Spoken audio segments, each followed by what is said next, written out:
माननीय प्रांत संघचालक जी, उपस्थित अन्य अधिकारी वर्ग, नागरिक सज्जन, माता भगिनी एवं आत्मीय स्वयंसेवक बंधु,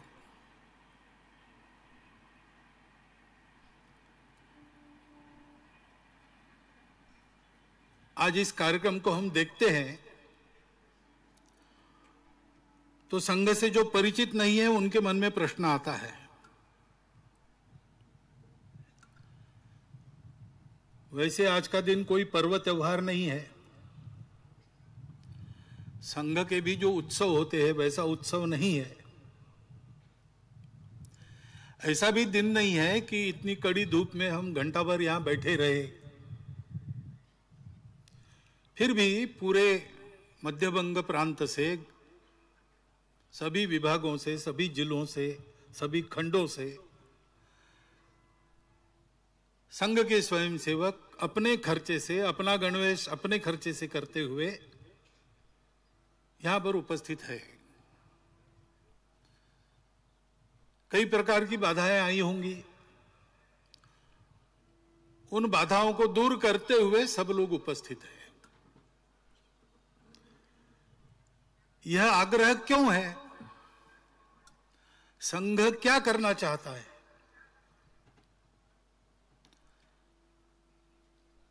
तो एक वाक्य में इस प्रश्न का उत्तर देना हो तो संघ संपूर्ण हिंदू समाज का संगठन करना चाहता है। हिंदू समाज का संगठन क्यों?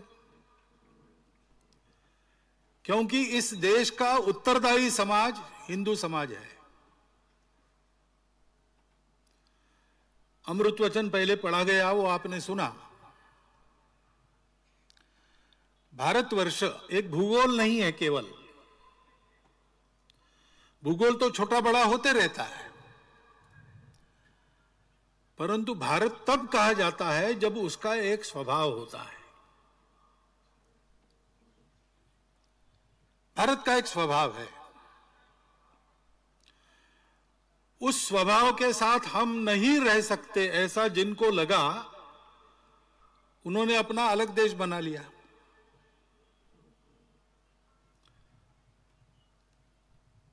तो स्वाभाविक यह है कि जो नहीं बिछड़े उन सबको भारत नाम का स्वभाव चाहिए।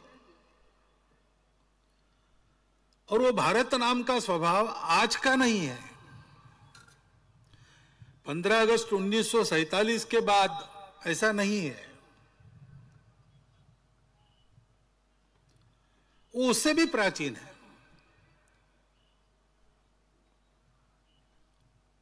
बहुत प्राचीन है। जब दुनिया के इतिहास ने आंखें खोली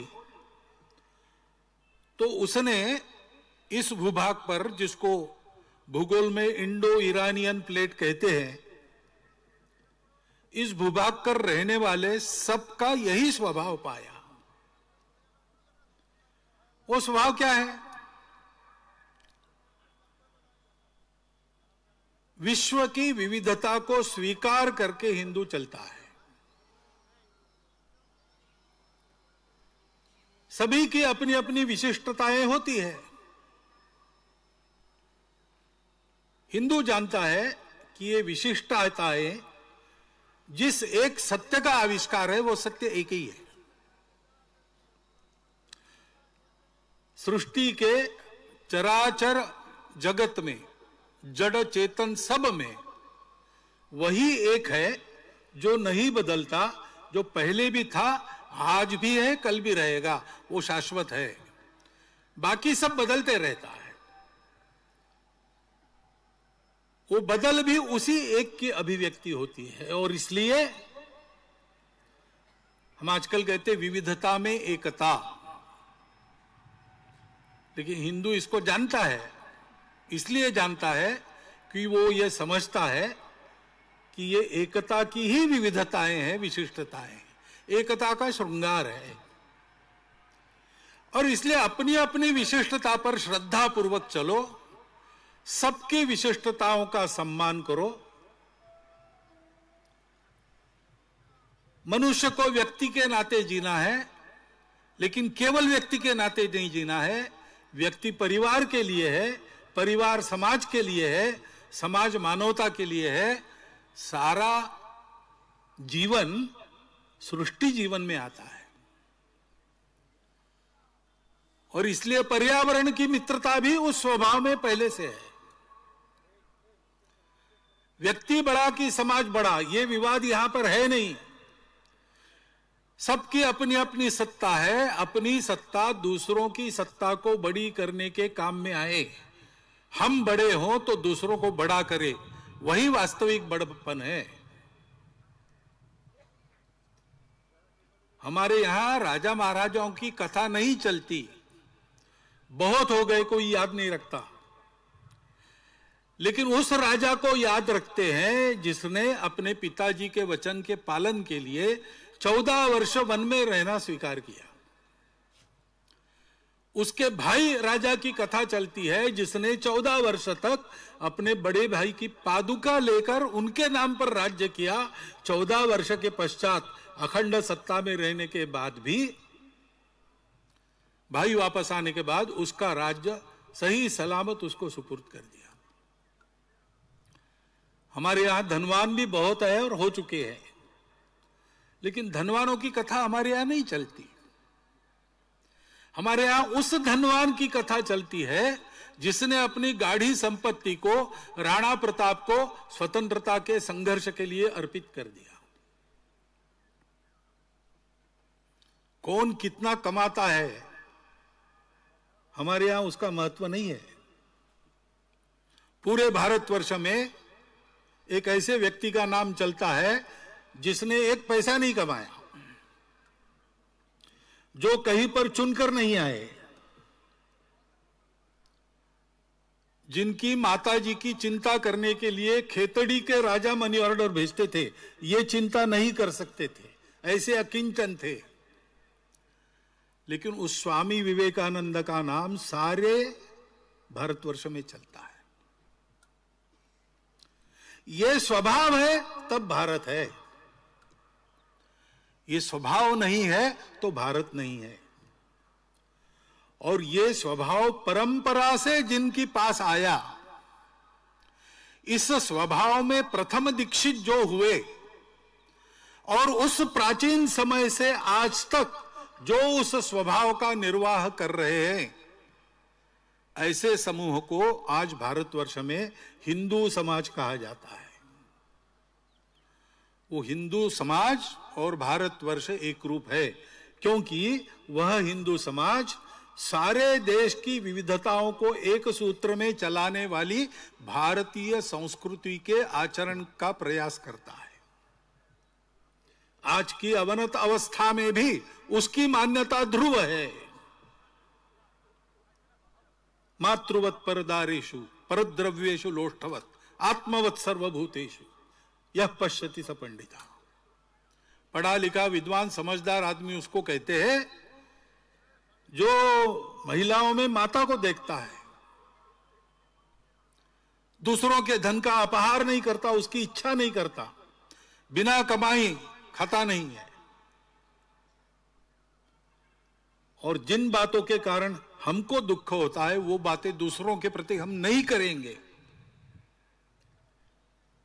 सारे भारतवर्ष में आसित हिमाचल हिंदू समाज में, विश्व भर में फैले हिंदुओं में भी आचरण की मान्यता यही है। ऐसा करने का सब लोग प्रयास करते हैं। कुछ लोग कर पाते हैं, कुछ लोग नहीं कर पाते होंगे, लेकिन मान्यता तो यही है। यह भारतवर्ष की पहचान है। और इसलिए भारतवर्ष को अगर परम वैभव संपन्न बनाना है तो ये तो विश्व का सर्वमान्य सत्य है कि किसी देश के समाज की जो क्वालिटी है, समाज की जो गुणवत्ता है, वैसा वो देश बनता है।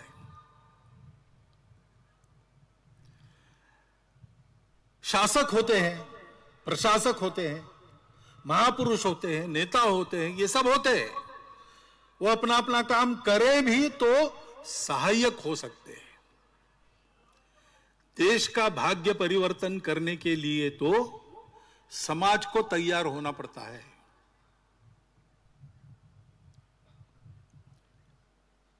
द डार्केस्ट आवर ऐसी एक फिल्म है, चलती है चैनल पर। दूसरे महायुद्ध में इंग्लैंड तबाह हो रहा था,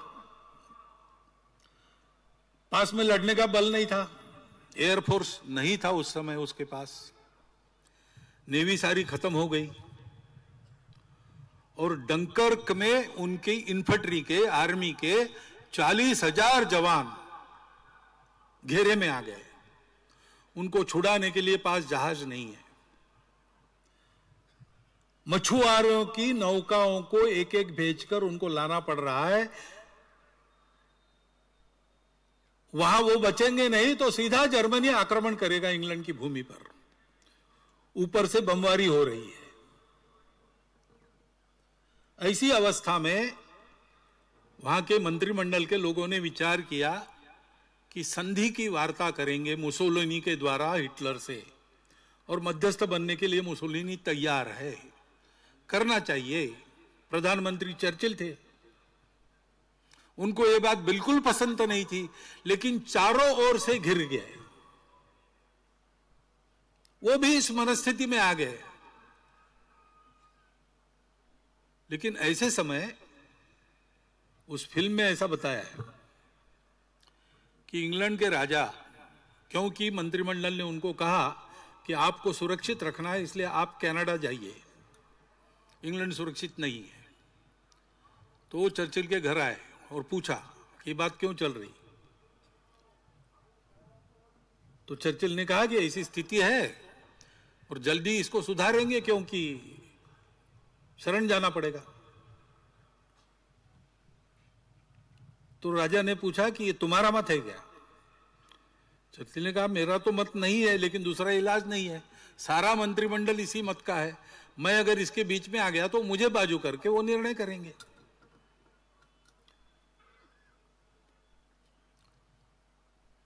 तो राजा उनको पूछता है कि तुमको चुन के किसने दिया? मंत्रिमंडल ने चुन के दिया?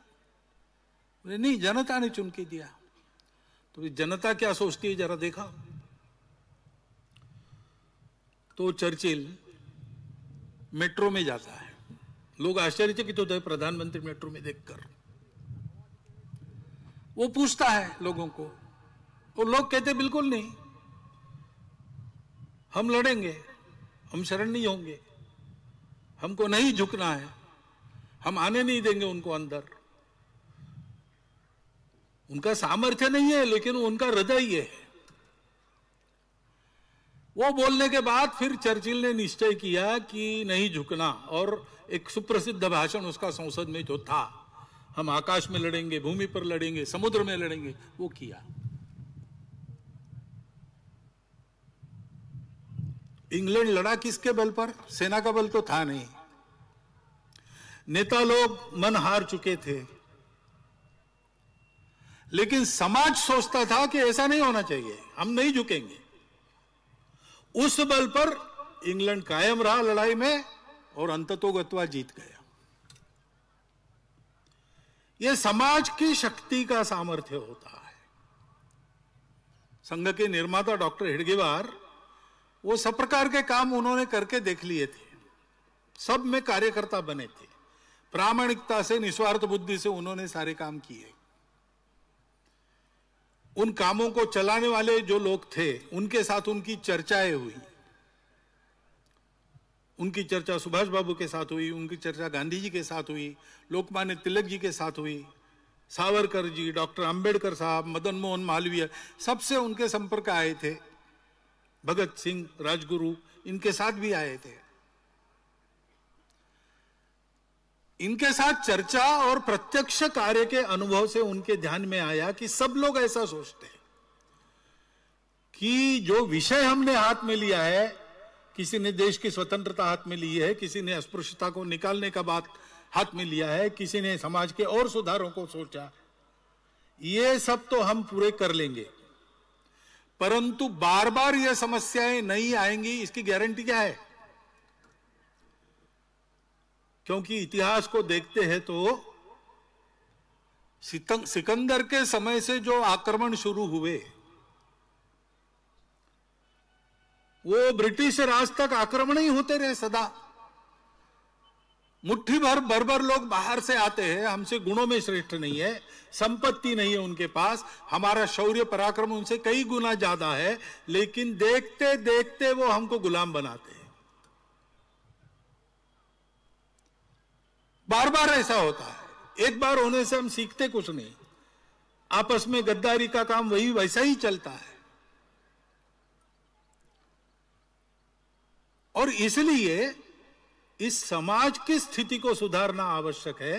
वो नहीं करेंगे तो हमारे काम पूर्ण नहीं होंगे, फुलफिल नहीं होंगे, किसी को ये काम करना पड़ेगा।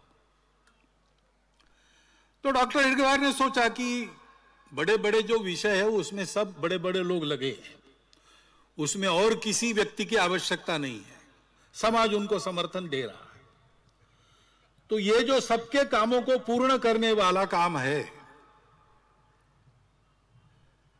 वो करने का प्रयास मैं करता हूं। इसलिए उन्होंने चिंतन किया, तब उनके ध्यान में आया कि भारत की इतनी विविधता में भारत प्राचीन समय से एक देश रहा है, ये कोई अंग्रेजों ने बनाया हुआ देश नहीं है। हिंद स्वराज में महात्मा गांधी लिखते हैं, प्रश्नोत्तर के रूप में वो ग्रंथ है, युवा पूछता है वृद्ध उत्तर देता है।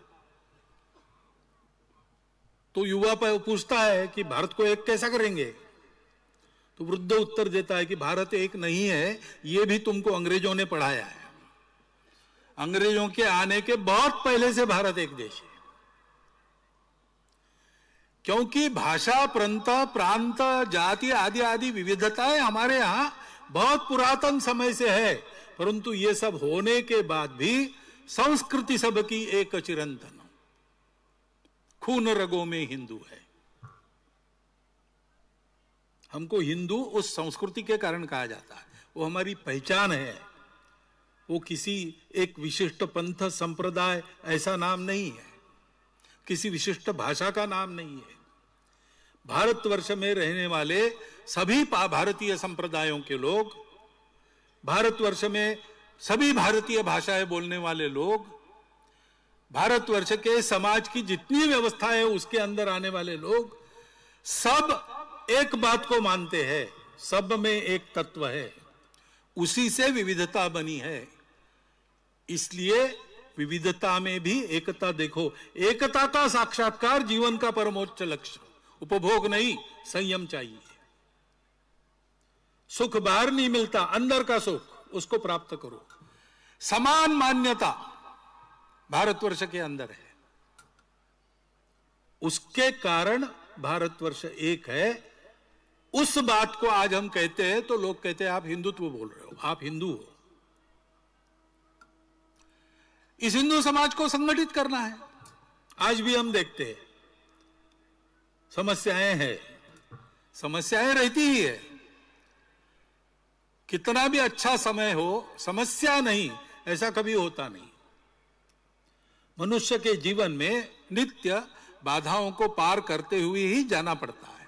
वैसे समाज के जीवन में भी छोटी मोटी समस्याएं हमेशा रहती है, कभी ज्यादा समस्याएं, कभी बड़ी समस्याएं, कभी छोटी समस्याएं, परंतु समस्याएं क्या है इससे फर्क नहीं पड़ता। समस्याओं को झेलने वाला कितना तैयार है।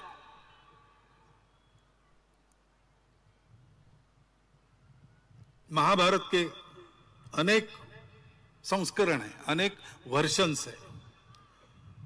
उसमें एक महाभारत में एक कथा है कि महाभारत युद्ध समाप्त होने के बाद नारायणी सेना का सेनापति सात्यकी, अर्जुन, ये बड़े दुखी हो गए, इतना बड़ा संहार, अपने ही लोगों को मारना पड़ा। तो मन को बहलाने के लिए उन्होंने शिकार में जाना तय किया। कृष्ण को कहा साथ में चलिए, तो तीनों गए।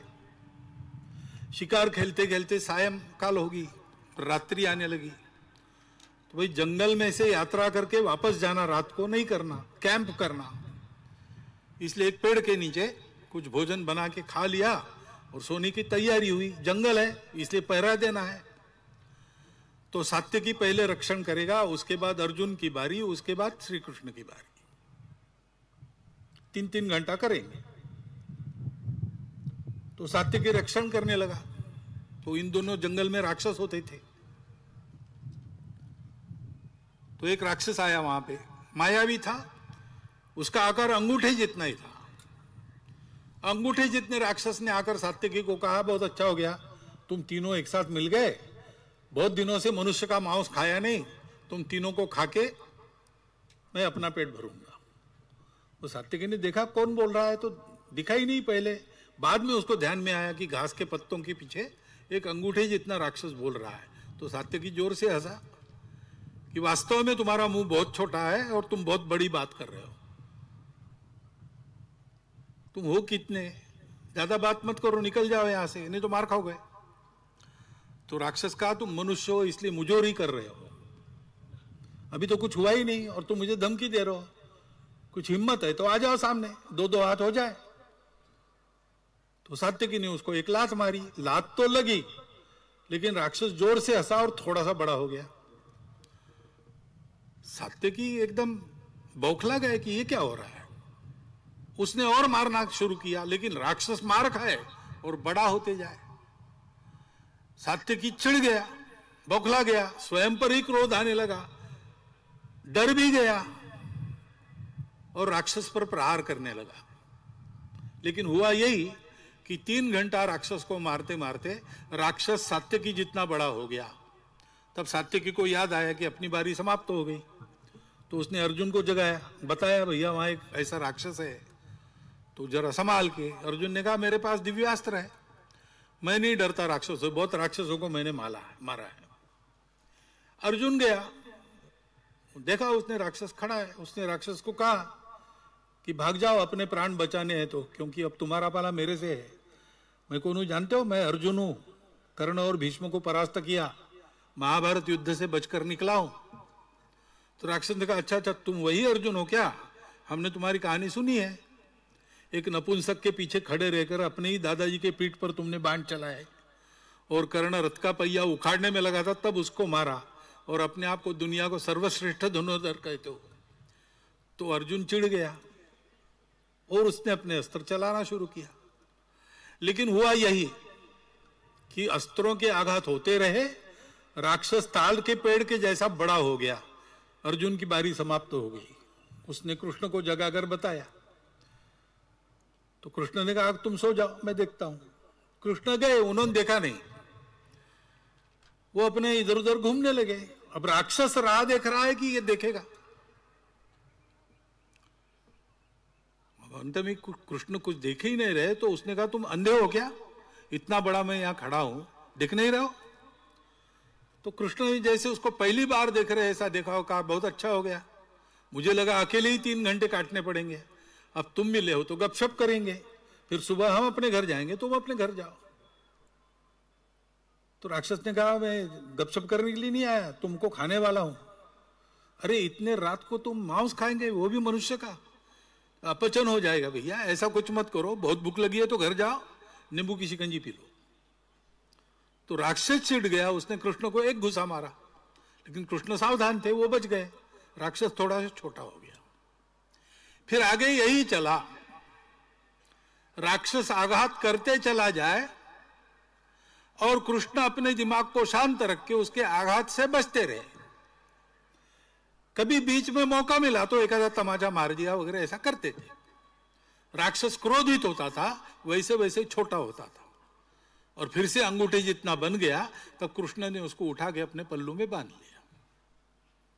बाद में पूछा अर्जुन और सात्यकी ने, कहां गया वो राक्षस? उसको बांध के रखा है। अरे ये कैसे हो गया? आपने कौन सा दाव चला, कौन से शस्त्र का उपयोग किया, कौन सा अस्त्र चलाया? कृष्ण का अस्त्र शस्त्र की क्या जरूरत है भैया? ये ऐसी जो समस्याएं, ये ऐसे राक्षस होते हैं ना, ये अपना चिढ़ना, अपना बौखलाहट, इस पर ही पलते हैं। और इसलिए दिमाग शांत रखो, पहली बात समझो अपनी शक्ति क्या है, उसको बढ़ाते रखो। समझो उनकी शक्ति क्या है। ये ठीक से समझते हो और शांत मन से सोचते हो तब कब क्या करना सब समझ में आता है। अपने देश के सामने अनेक समस्याएं हैं, है ठीक है। कब नहीं थी और किसके सामने नहीं थी, किस देश के सामने नहीं थी, सबके सामने थी। समस्याओं का होना महत्वपूर्ण नहीं है, समस्याओं का प्रतिकार करने वाले हम हैं। हमारी गुणवत्ता क्या है, हमारी एकता कितनी है। संगठन यानी क्या है, एकता। एकता क्यों, स्वार्थ के लिए नहीं, संघ को कुछ पाना नहीं है। तेरा वैभव अमर रहे मां, हम दिन चार रहे न रहे। हम तो समझते कि हम जो कर रहे हैं, गीत सुना आपने, गंगा जले गंगा पूजा है, जिससे लिया उसी को वापस कर रहे हैं। वो हमारी जननी है, उसके लिए हम काम कर रहे हैं, वापस कुछ मांगना नहीं है, हमको नहीं चाहिए कुछ। जो भी हमारे पास है वो तुम्हारे काम में लग जाए, हम धन्य हो जाएंगे, जीवन भी जाए तुम्हारे के लिए। ऐसे हम हैं, हमको पाना कुछ नहीं है। फिर हमारी एकता का आधार क्या है, आत्मीयता। हिंदू समाज के सबके प्रति संघ का भाव आत्मीयता का है, अपार आत्मीयता का है। और हिंदू समाज के मन में संपूर्ण विश्व के प्रति आत्मीयता है। वसुधैव कुटुंबकम कहने वाला हिंदू समाज है। उस हिंदू समाज के घटक के नाते संघ कार्य का आधार भी शुद्ध सात्विक प्रेम है। ये प्रेम स्वार्थ के लिए नहीं है, ये प्रेम ध्येय के लिए है। परम वैभवम ने तुम्हें तत्स्वराष्ट्रम, इसके लिए हम काम कर रहे हैं। और वह परम वैभव देश का जब होगा तब देश क्या सोचेगा, देश सोचेगा, हिंदू समाज सोचेगा, हिंदू राष्ट्र सोचेगा वसुधैव कुटुंबकम। भारत बड़ा होता है, सारी दुनिया की मित्रता करता है, शत्रुता करने वालों से भी मित्रता करने का प्रयास करता है। ये इतिहास है और वर्तमान है। बाकी सब लोग स्वार्थ की सोचते हैं, हम लोग संबंधों की सोचते हैं।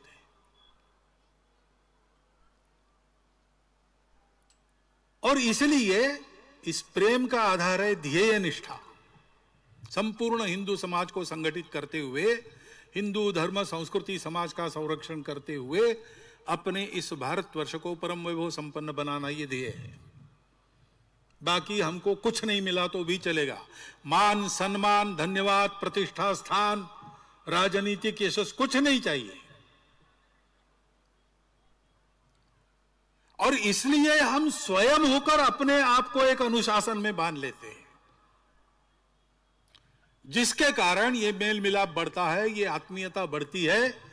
छोटी मोटी मनुष्य स्वभाव की विचित्रताएं होने के बाद भी सब लोग मित्र बने रहते हैं, और केवल वही मित्र बने रहते हैं ऐसे नहीं है।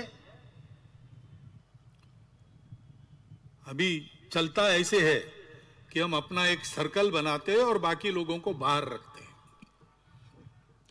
लेकिन संघ का स्वयंसेवक अपने सर्कल को बड़ा करते जाता है, उसमें सबको लेता है।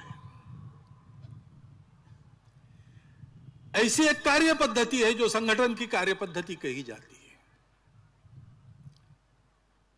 संघ के स्वयंसेवक ये सब करते हैं, संघ के स्वयंसेवक इसका अभ्यास करते हैं।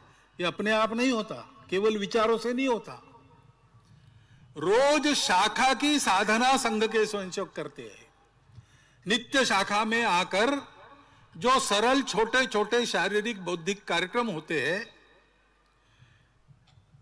आपस में मेल मिलाप होता है, मिलकर काम करना होता है, उन सब से यह स्वभाव विकसित होता है।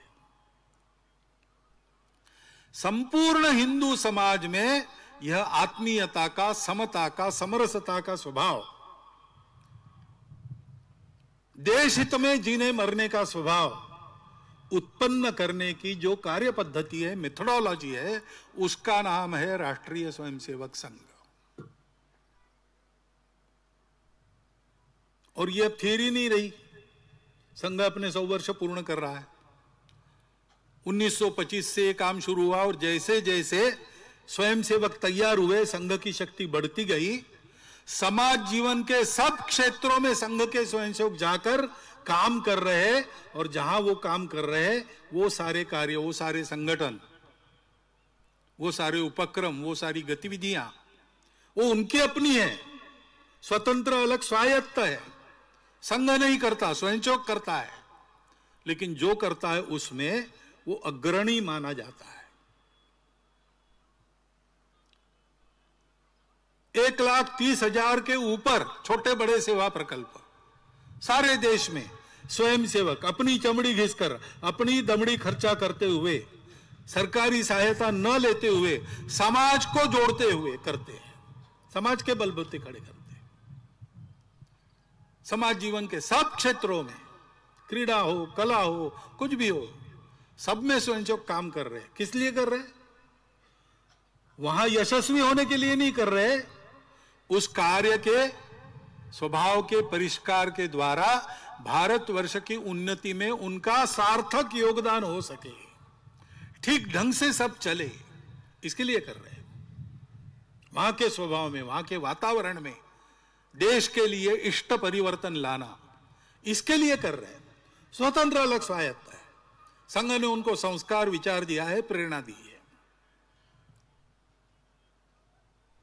संघ को तो एक ही काम करना है, समाज को संगठित करना, संगठित रखना। उसके लिए इस प्रकार अपने जीवन को जीने वाले स्वयंसेवकों का निर्माण करना, यही संघ का काम है। इस संघ के कार्य को समझना चाहिए, क्योंकि बहुत सारे शतकों के बाद एक ऐसा काम भारतवर्ष में हुआ है। मुझे लगता है कि तथागत बुद्ध के बाद पहली बार इस प्रकार के स्वभाव निर्माण का कार्य संपूर्ण भारतवर्ष में हो रहा है। इसको समझने के लिए समय लगता है, और जिनको डर लगता है कि इस कार्य के बढ़ने से अपने स्वार्थ के दुकान बंद हो जाएंगे, वो तरह तरह का अपप्रचार भी करते हैं, बाधाएं भी आती है। अज्ञान के कारण भी लोग गलतफहमी में कुछ कुछ कहते हैं, बोलते हैं।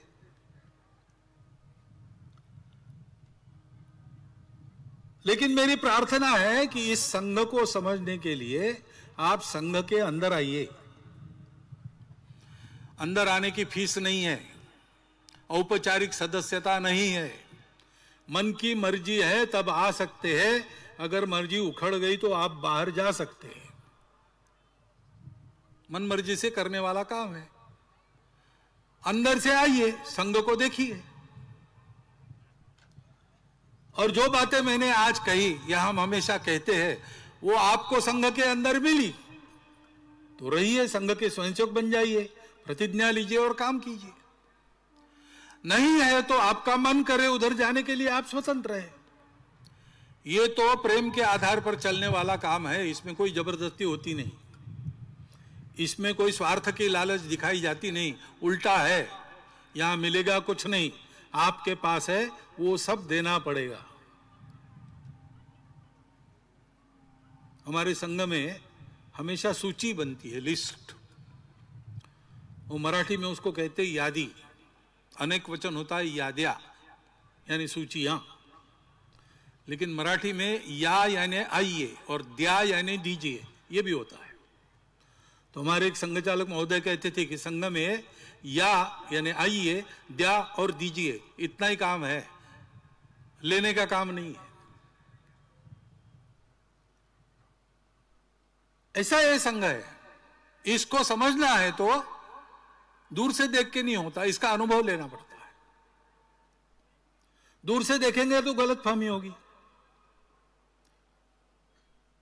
अंधों के गांव में हाथी गया तो उन्हें हाथी को हाथ लगाकर देखा और सब फिर वर्णन करने लगे। किसी ने कहा हाथी खंबे जैसा होता है, हाथी के पांव को उन्होंने हाथ लगाया था। किसी ने कहा खंबे जैसा नहीं, रस्सी जैसा होता है, उसने पूंछ पकड़ी थी। किसी ने कहा रस्सी भी नहीं, खंबा भी नहीं, बहुत बड़ी दीवार है, उसने पेट पर हाथ घुमाया था। लेकिन हाथी क्या है, जो देखेगा उसको पता चलेगा। ऐसे संघ क्या है, बाहर से देख के वर्णन करते हैं, अपनी अपनी समझ से देखते नहीं होता। संघ के अंदर आइए, संघ को देखिए, ऐसा ये काम है, ये ध्यान में आया, संघ के कार्यकर्ता बनिए। क्योंकि संघ को अपना नाम तो करना है नहीं, पूरा समाज देश के उत्थान में लग जाए, यही उसकी इच्छा है। और इसलिए पर्याप्त बड़ा संघ है, संपूर्ण देश में पहुंचा है। 70,000 के आसपास शाखाएं आती है हमारी, दुनिया में सबसे बड़ा संगठन कहलाते हैं हम।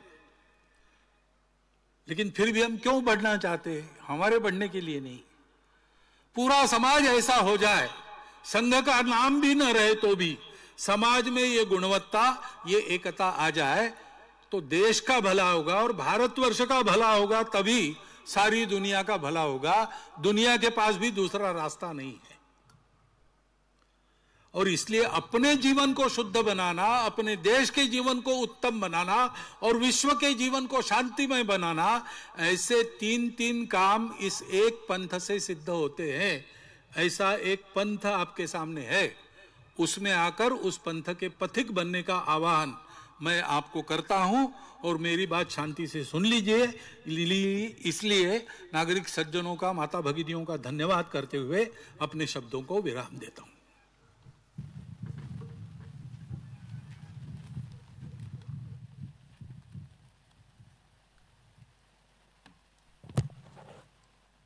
संघ